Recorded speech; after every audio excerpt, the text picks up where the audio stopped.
Сәлеметсіздер ме балалар? Қазір бізде қазақ тілі сабағы. Сабақтың тақырыбы еліміздің келешегі жастардың қолында. Сабақтың жаңа сөздері: бағыттау, направлять, маңызды, важный, қалыптасу, формировать, нығайту, укрепить, көркейту, преображать, талғампаз, привередливый, табанды, стойкий. Бағыттау, маңызды, қалыптасу, нығайту, көркейту, талғампаз, табанды. Кітаппен жұмысты орындайық. 110 бетті ашамыз, екінші тапсырманы орындайық. Екінші тапсырмадағы берілген мәтінді оқып, астындағы берілген диаграмманы толтырайық. Нұрсұлтан Назарбаев: мен жастарға сенемін. Бүгінгі таңда жастардың тәртіпті, белсенді, отаншыл болып өсуіне де баса назар аударылып отыр. Тәуелсіз елімізде жастарға білім мен тәрбие беру, әлеуметтік тұрғыда барынша қолдау ісіне ерекше мән беріліп, олардың елдің келешегіне өз үлесін қосатын азамат болып қалыптасуы үшін барлық жағдай жасалған. Елбасымыз: елінің ұлы болсаң, еліне жанын ашыса, азаматтық намысын болса, қазақтың мемлекетін нығайтып, көркеюі жолында теріңді төгіп еңбек ет. Жердің де, елдің де иесі екеніңді ұмытпа дейді.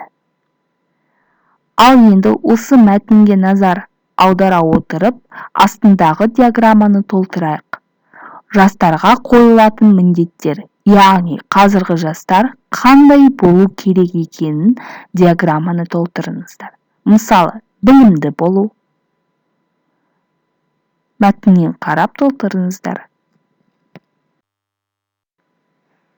Кітаптың 112 бетті ашып, 7 тапсырманы орындайық. Сіздер берілген сөйлемдер бойынша 3 сұрақты құрастыруға тиіссіздер. 7 тапсырмадағы 1 және 4 сөйлемдерге 3 сұрақтан құрастырасыздар. Президентіміз жастарға болашақ стипендиясын тағайындады. Президент назначил молодежи стипендию болашақ. Енді бұл сөйлемнің ішінде жастарға деген сөзге назар аударайық. Сұрақ қояйық бұл сөзге. Президентіміз болашақ стипендиясын тағайындады. Кімдерге? Кому? Сұрақты құрастырайық. Стипендияны кімдерге тағайындады? Стипендияны кімдерге тағайындады? Стипендия деген сөзіне назар аударайық.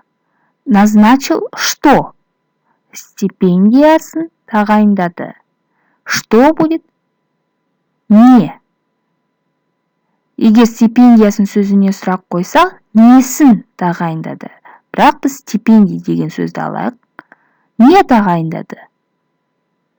Елбасы жастарға не тағайындады? Елбасы және президент сөзі синоним сөздер.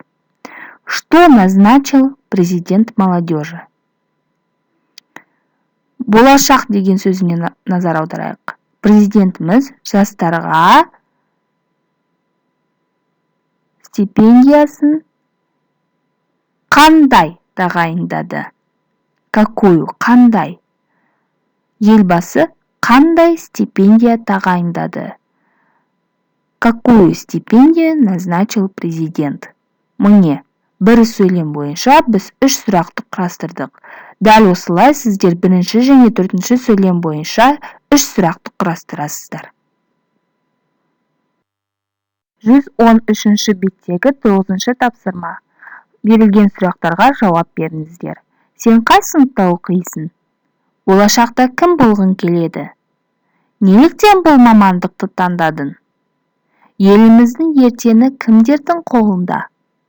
Еліміздің дамуы үшін жас ұрпақ қандай болу керек? Алға қойған мақсат қандай?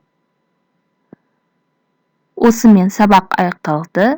Рахмет, сау болыңыздар.